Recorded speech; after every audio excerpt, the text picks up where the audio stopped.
حزقیل 19واں باب جو 14 آیات پر مشتمل ہے۔ غم کا گیت۔ اب تو اسرائیل کے امراء پر نوحہ کر اور کہہ تیری ماں کون تھی؟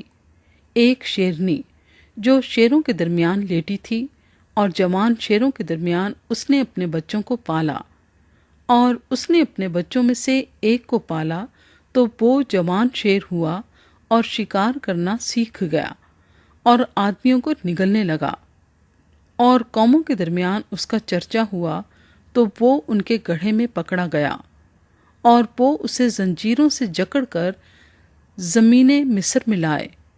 اور جب شیرنی نے دیکھا کہ اس نے بے فائدہ انتظار کیا اور اس کی امید جاتی رہی، تو اس نے اپنے بچوں میں سے دوسرے کو لیا اور اسے پال کر جوان شیر کیا، اور وہ شیروں کے درمیان سیر کرتا پھرا اور جوان شیر ہوا اور شکار کرنا سیکھ گیا اور آدمیوں کو نگلنے لگا۔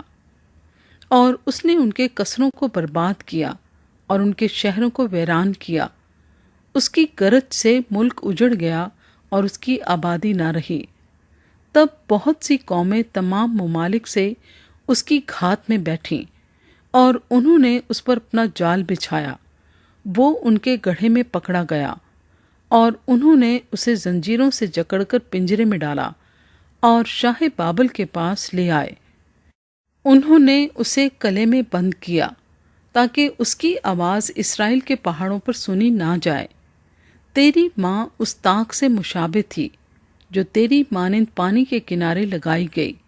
وہ پانی کی فراوانی کے باعث باربر اور شاخدار ہوئی، اور اس کی شاخیں ایسی مضبوط ہو گئیں کہ بادشاہوں کے عصا ان سے بنائے گئے، اور گھنی شاخوں میں اس کا تنا بلند ہوا، اور وہ اپنی گھنی شاخوں سمیت اونچی دکھائی دیتی تھی، لیکن وہ غضب سے اکھاڑ کر زمین پر گرائی گئی، اور پوربی ہوا نے اس کا پھل خشک کر ڈالا، اور اس کی مضبوط ڈالیاں توڑی گئیں اور سوکھ گئیں اور آگ سے بھسم ہوئیں۔